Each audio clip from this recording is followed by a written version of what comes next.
So I got to see all the Malibu stuff, the Valiant stuff, the Image stuff. Oh, sure. Right, all that, the explosion. Yeah, and you were part of that, actually. Yeah, I'm lucky. I got tailwinds to some of that. Yeah, and you're still standing. You've outlasted almost every one of those companies. And really, comics is a tournament.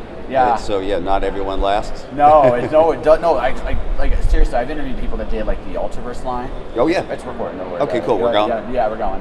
So I interviewed like the Ultraverse line. I did like the and it was like Valiant line. That line has been up and down. Sure. Image has evolved quite a bit. So true. Yeah. Right. From the hero-centric stuff of the '90s now to that kind of more independent voices in published. Yeah. And you, for all of that, have maintained your voice. That is honestly a feat, man. It's a trip. Well, there's certain musical groups I seek to emulate. So there are bands like AC/DC, that's a good one. Iron Maiden, or Slayer.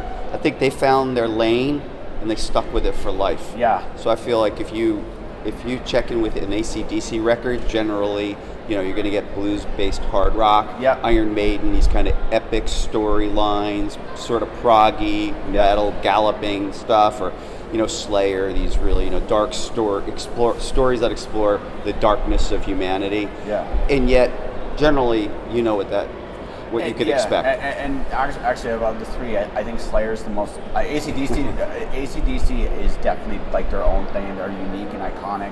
And Maiden's Maiden. Right. But I feel like Slayer is the one that's maintained their course the steadiest. Yeah. They know exactly who they are. They don't pretend to be anything else. Yeah. And people love them for it. Exactly. Yeah. Right. So and that really, when I write the stories, I want people to feel like they're still experiencing the exact same character. Like Lady Death has been, to me, the same character. There's been no, there might have been some evolution of thought, and she's learned some lessons, but we have never betrayed the character. Where I don't know, radical costume change, milieu change. Now she's a secretary in an office in a law firm. Made a deal with the devil and eradicate her whole past 20 years. Like all that stuff. Yeah. Yeah. The exhaustive exploration of the origin. Not into any of that stuff. No, actually. You don't actually. Here's the thing. I had so back when I was a little bit more of a harder comic book player. It's like continuity matters. Continuity only matters that the character is who you recognize them to be. Yeah. The stories don't have to make complete sense when you read them together. What matters is the tone and the intent of delivery. The audience understands. Like 30 years, you're not going to remember everything you did at the beginning. And even if you try, just be like, this is difficult, but I know who she is. My fans know who she is. They don't care, and I am having fun. Is that accurate? Yeah, I think it's fair. I mean, I do think continuity matters to the degree possible. Even myself, I got caught up in some crazy storylines in the '90s, sort of pseudo-cosmic, leaning into my adoration of Jim Starlin. Later became sort of cosmic-y, but we've been keeping her probably for the last 8 years pretty grounded, adventurer.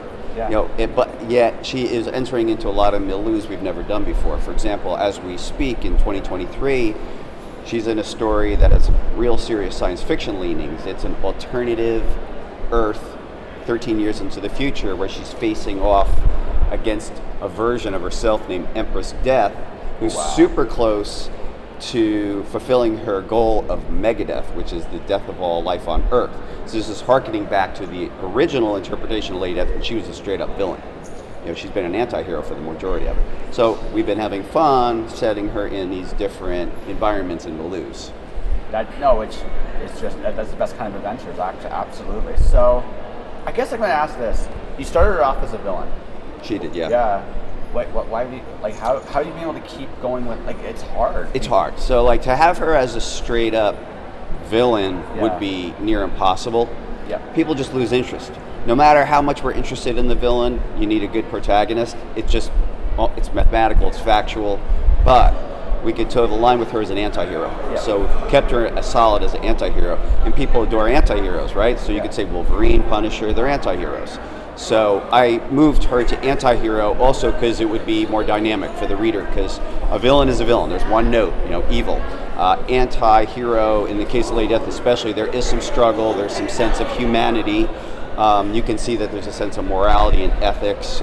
She will clearly use more decisive, violent means to solve problems, and yet you can see, if you read it, sometimes there's a struggle. Mm-hmm. Yeah, and that's the best kind, because characters, none of us are really like fully good or fully evil. We have dynamics, and sometimes one dynamic wins over the other, and that's humanity. I agree. Yeah, you humanized the character quite a bit then.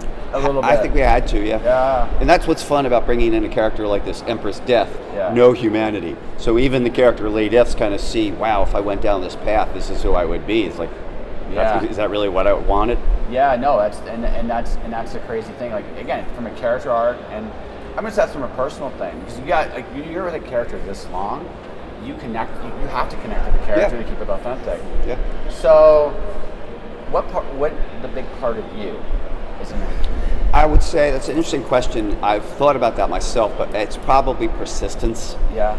Yeah, so I'm always excited about writing Lady Death stories and continue to, and probably what excites me is this, she is persistent. So in the face of insurmountable odds and obstacles, she's still willing to kind of go after her goals. And I would say that I'll take a licking, but I keep on ticking. Yeah. And pretty hard to beat, just keep going. Oh, dude, like, I honestly, so I've interviewed quite a few people on Kickstarter, right? Or like do Kickstarter comics. They all refer to you as the man. Like, legitimately, they do. Like, and none of them say it like with any like knowledge. Like, you've worked very hard to get to where you're at, and you've carved a very cool niche for yourself. I'm gonna ask. So I don't know if you have any mainstream comic like Diamond or distribution or anything at this point. We do. Yeah, sure. But I would ask. We premiere through crowdfunding and direct to customer. Yeah, and that's what I'm asking. Like, for you, are you happy? Like, that seems like a happier model for you, as people like you specifically. Yeah, so I am seriously independent for 30 years. Mm-hmm. The rare times where I have worked for major publishers, it's also been on my terms. Yeah. So in the late 90s, I was invited by Marvel during the Marvel Knights era to write whatever I wanted. So I wrote a thing called The Supernaturals. We wrote it, produced it, colored it under their editorial guidance, and sent them files. Like, that was how I worked for Marvel. So yes, to be independent always is the game, but like, how do you navigate that world? When I chose to get back into publishing around 2014, I started interviewing a lot of the captains of comic book retail, really started looking hard at the distribution model. And the challenge is selling your product to the distributor for 40% off, 60% off retail. It's just difficult to make it. So I recall back in the 90s, the mail order element of our business was always successful. So at the end of this long period of interviewing everybody, I realized that I would not be able to make it work. The cards are kind of stacked against an independent. In the major distribution catalogs, there's a front of the catalog publisher and there's the back. And I just get it. A lot of the people who sell comics, they like their Marvel, DC, they like their favorable trade terms, they like nostalgia. And although my work had been in the catalog for over 30 years or 25, whatever it was at the time, it's just seen as less favorable. So all that being equal, and being a free market capitalist that I am, I said, you know what, this thing crowdfunding there's something to it, and I'm gonna go hard and heavy and put my soul into it. I had seen my friend Jimmy Palmiotti using crowdfunding. I spoke with him. He gave me a couple of tips. Probably the most important of which he said was, have your comic ready to the point of printing and then crowdfund, so that when you complete it, you can get it to everybody quicker. And I took that as gospel. Yeah. So this is all a long-winded way of saying that, yes, direct-to-customer, getting into crowdfunding and direct-to-customer model was our path to success. Yeah. I think otherwise we'd still struggle because we'd be selling everything that we produced wholesale. Well, it's also cool because I kind of look at what, especially with a lot of them doing, it's almost like a subscription, like a mail order subscription service, a modern version of it, right? So you offer it to your customers, they give it to you, and in return you keep making cool products from them, and if you get anything from the mainstream, not that you're, again, like you said, there's nothing wrong with it, but that's a bonus. You're right? It's a bonus. So how we treat it is we crowdfund our premiere material, deliver it probably within 8 to 12 weeks of close. We've done that 34 times. And then about 9 months to a year later, we offer brand new editions of those stories, sometimes breaking up into several parts, to the comics market. And that's equally successful and is profitable for us, but we could not make it on that. No, and that's totally understand. Like, honestly, incredibly smart business model. Thanks. Yeah, no, very trial smart. and error. No, but you learned, and you're thriving. So, again, just asking. Beyond Lady Death, there's any other things you're working on there right now? Yeah, so we have a whole line of stories we call the Coffin Verse. Lady Death is the main character people know. Her antagonist is a character named Hell Witch, who's a fiery character. We call her Hellborn. She is native of Hell, and her tribe and her culture is native. Its characters like Satanists and demons are colonizers who infiltrated Hell. They're not natural. So she's got a lot of chips on her shoulder, whether it's against Lady Death or humanity, or She just doesn't like anybody. she truly doesn't like anybody. If Lady Death is kind of seen as cold and austere and sort of reserved yet angry, Hell Witch is the contrast. She's fiery, she's emotional, she's prone to overreacting. So fire and ice, and that's the relationship. Yeah, that's the relationship of those. And yet she stands, in our universe, stands on her own as her own character. We are actually, we're kicking off her next Kickstarter called Bitchcraft in October. Okay. Yet another character we have is a street level vigilante. Her name is La Muerta. And she's already been funded for 9 chapters. And we have the exact same creative team on it since the beginning. So that is writer Mike McLean, illustrator Joel Gomez, colorist Cece De La Cruz, and letterer Marshall Dillon. I've been on this book since 2014, which is rare in comics also. No, that's ridiculously hard, because again, creators, I mean, ultimately, sometimes they want to move on to other projects. Sure. Sometimes, so you must treat those guys really well, and they must really love the property. Well, that's sort of the blessing of things like crowdfunding, is that excess capital allows us to pay people fairly, to take care of people, whereas, formally, sometimes the comics market, for us at least, would be a struggle. Yeah, no, well, I've done some publishing stuff myself. Sometimes you do get it, but it can take a long time, and sometimes you're like, I need other work. Right. You're right. And Yeah. Whereas you get, wow, that's kudos. That's a huge kudos to you. Thanks. Yeah. Real quick, I gotta ask, because you mentioned the metal stuff earlier. Are you a big metal? I am. I'm a big rock and roll fan. I love it all, but I think kind of what curses through my blood is hard rock, classic rock, heavy metal.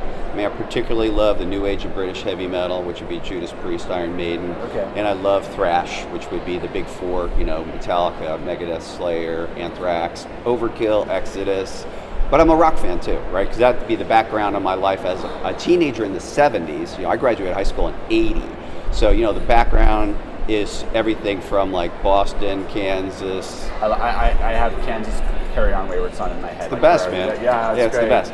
But I do adore music generally. I also like punk rock quite a lot. I fell in love with punk rock as early as the fall of 1977. Misfits? I've seen probably like the Misfits reunion shows. I've seen 7 or 8 of them, no joke. Yes, I've had some really fun experiences with those folks as well. But all that stuff. No, it's cool. I'm more into like the epic metal, like Nightwish, cool. Amon Amarth. Power metal, okay, cool. Yeah, I'm more European stuff. Sure, so stuff like the tradition that started with Halloween and onward. I like that. Yeah, I like that stuff. That's more my speed. Not that I don't respect some of the old guys. Like, do you like El Extremo? I haven't listened to them. Yeah, that'd be up your alley. If you like what you just name check, El Extremo is a German outfit that does medieval metal. I would totally be into that. Yeah, you would. Yeah, they play electric instruments and medieval instruments. That's awesome. The other one I like secretly I've been getting into more is pirate metal. Oh, very cool. That's actually something that's just very like, wow, they do this? It's crazy. Same thing with like Viking metal, right? Like Amon Amarth. Yeah. It's just like, okay, it's a thing. Yeah, and it's like, that's awesome. So what's next? Honestly, this has been great so far. Great. My question is, before I think we're gonna wrap this up, if that's all right with you. Sure. I feel like the crowd is coming. Right on. And you got stuff to sell. It's all good. So what would you like to tell the audience about what's coming up next for you, and where can people find you? Well, number one, best way to get news about what's going on with Coffin Comics is go to our website, coffincomics.com, sign up to our VIP newsletter. Put it out every Monday, Tuesday without fail. Upper right, just sign up. But as we sit, we're talking here, what, July 20? 2020, yeah, 20th, I think. Give or So take. here's what's next. Lady Death Imperial Requiem launches on Kickstarter Wednesday, August 9th at 7 p.m. Arizona time. Then Chaotica Spellbound launches on Kickstarter Wednesday, September 13th, 7 p.m. Arizona time. And then Hellwitch Hellborn launches October 13th, I believe. Always Wednesday, always 7 p.m. Arizona time. But that's not all. Coffin Comics is also the proud owner of Tucson Comic Con. We're in our 14th year. Come on down to Tucson, come to our convention. Our guests include this year Jimmy Palmiotti, Amanda Connor, Joe Jusko, Mark Morales, Christopher Priest, celebrities including the Honky Tonk Man and the gentleman who played Carl on The Walking Dead. Oh, really? Yeah, so that's fun. But we're always doing something. So Coffin Comics never stops. We have promotions direct to our customer every 2 weeks. So if you sign up for the newsletter, you also get to see all the cool licensing that's spinning off, action figure lines, statues, and other things to follow. Actually, I had one last thing. Sure. And this is, there's actually been a lot of quiet marketing advice in this interview so far. What's the best piece of advice you got doing this? Out of everything well, if I were to give anybody any advice, they'll look at what we do and say, wow, how did all that happen? Yeah. And it's really, here's the concept, it's really simple. It's called the speed of trust.